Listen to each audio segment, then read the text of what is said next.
A very good morning. It's Monday. I hope you're all well, and I hope you had a good weekend.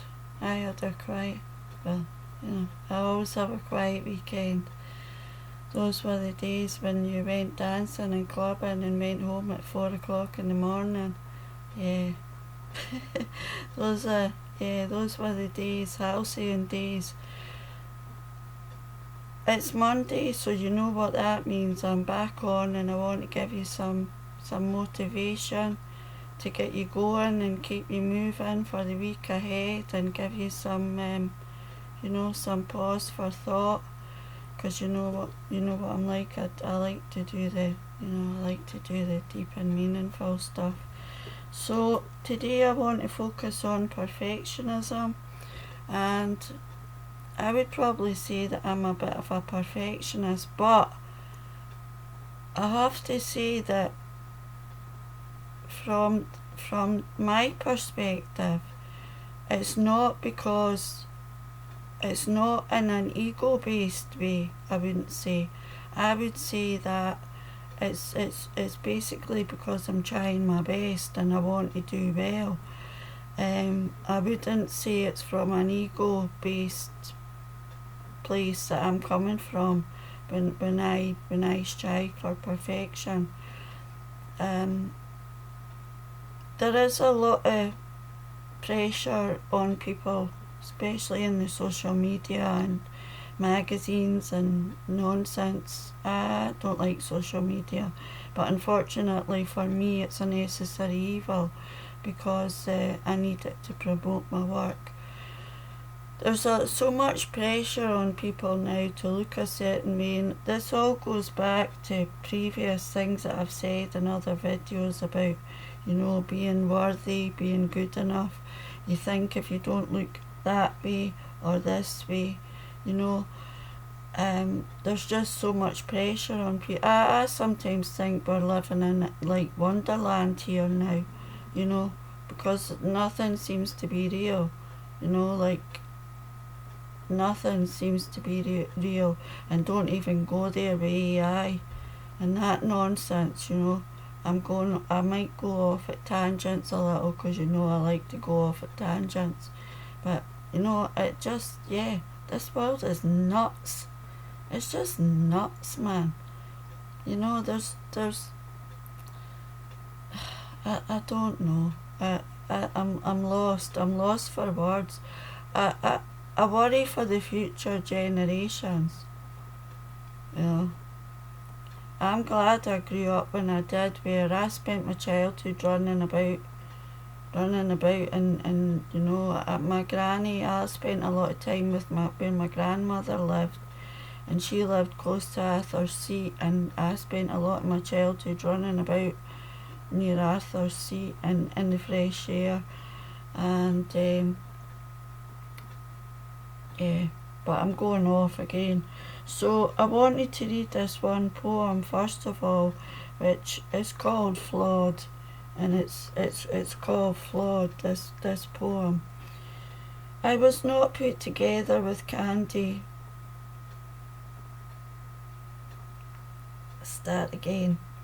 I was not put together with cotton wool or candy floss. I have no exterior gloss. The battles I have fought were where my bone and skin moulded. With no get-out clause I folded many times, and my face carries age lines. You may skim or skate over the surface if you wish, but know this. I will never ask for your validation or seek applause.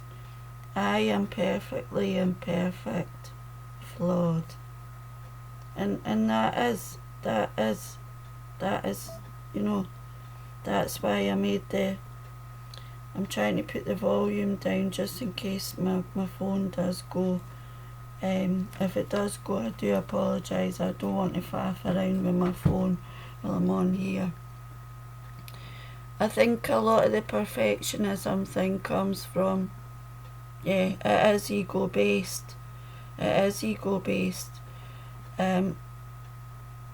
all this getting Botox getting, fake eyelashes, When I went for that photo shoot that I was talking about, they put false lashes on me. They looked amazing. Who's got time for that jazz? Like, who's got time for that jazz? Who's got time to stand in front? Like, as I said, 5 minutes, done.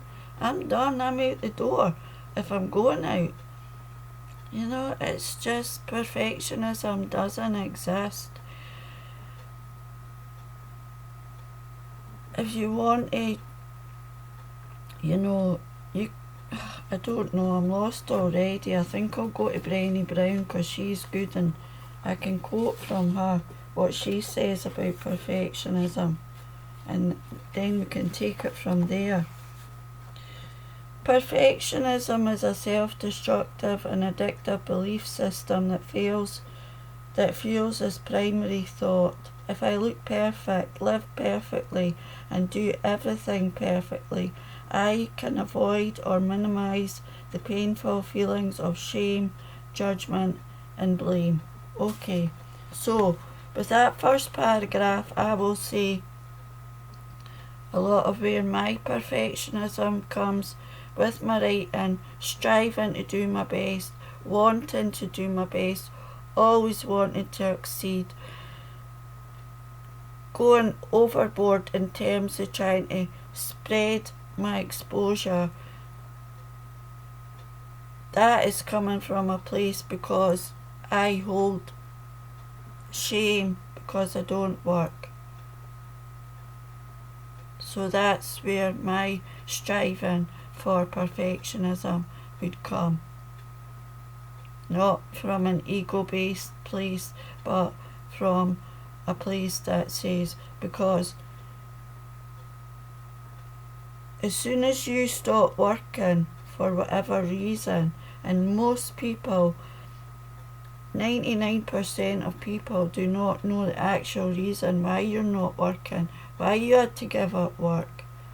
There's a lot of judgment in society, and I could probably, we're all guilty of something,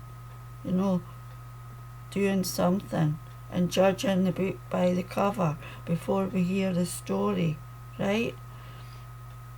My shame comes from not working. That's where my shame comes from, and that's why. So when I say to people, oh, I don't work and I'm not working, but at least I can say, yeah, I'm writing. Perfectionism is self-destructive simply because there is no such thing as perfect. Perfection is an unattainable goal. Additionally, perfectionism is more about perception. We want to be perceived as perfect. Again, this is unattainable. There is no way to control perception, regardless of how much time and energy we spend trying. Again, correct. I can knock my pan in. That is a Scottish expression. I could knock my pan in from now till midnight tonight.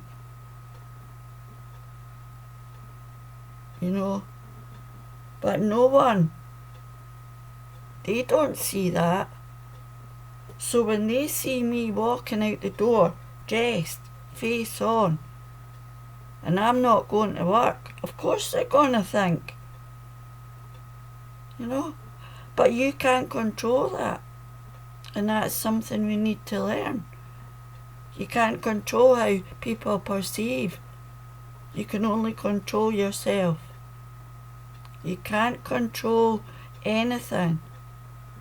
Out with your own spirit, body, mind.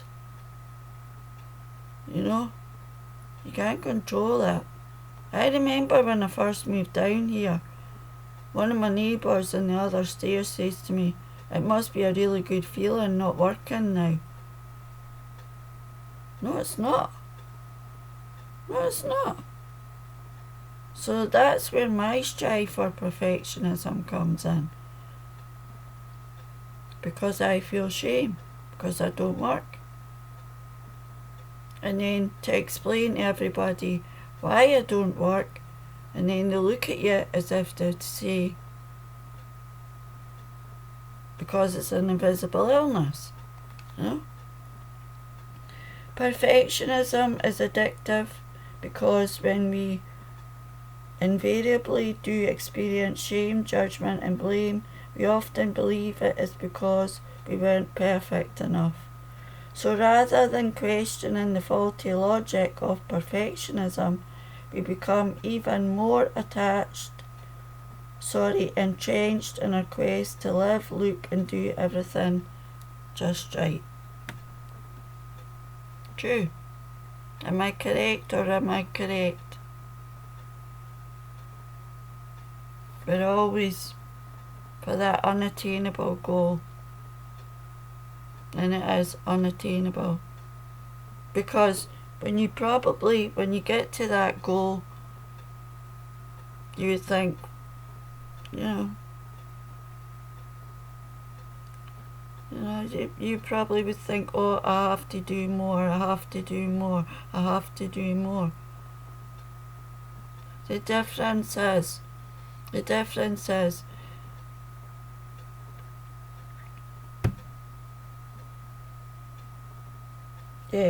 perfectionism is not the same thing as striving to be your best.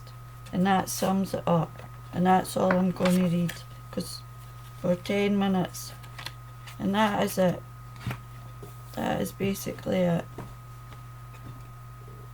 The only time you were perfect is when you were born. Like the wee bambino, that little, that tiny little ball of flesh that came from your mother's womb, so innocent and pure. That's probably the only time you were perfect. Perfect doesn't exist. Don't strive for perfectionism. Strive to be the best version of yourself. And strive to be the best version of yourself for you. For you. Not because you want to impress anybody. Or you think,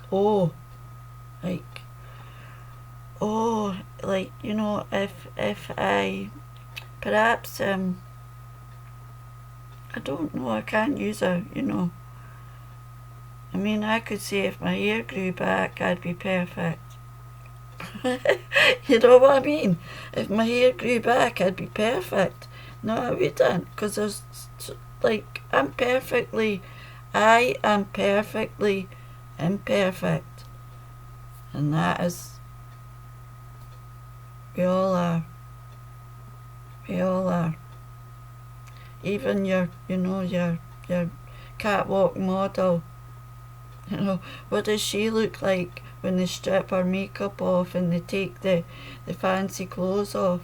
And that is why I was going back to the photo shoot and the lady saying, oh, but that's you, Maggie, and it's just a bit of lipstick. It wasn't.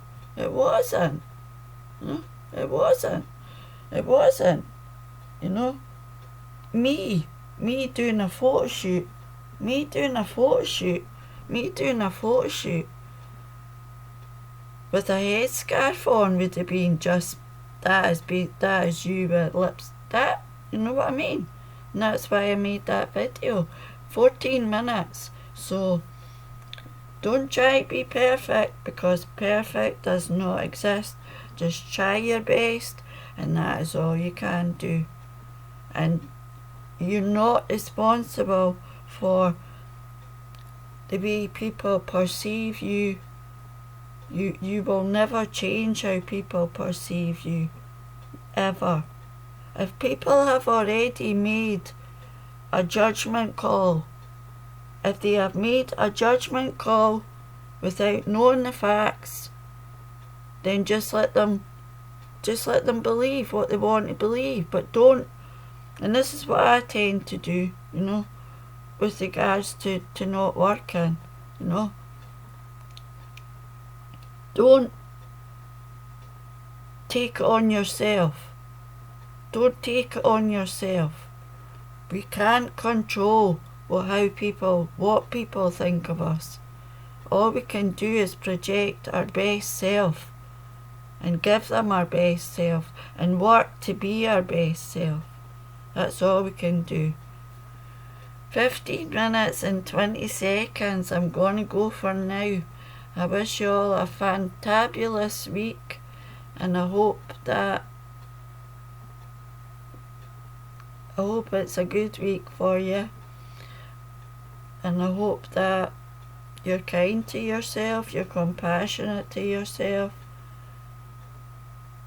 and I'll probably, make a wee short or something like that, because this is supposed to be a poetry channel, but I do like to share my philosophical thoughts, because I'm at that age now where I'm wise and I'm supposed to be, but, until next time, as always, take good care, thanks for being here, and look after yourselves. Bye for now.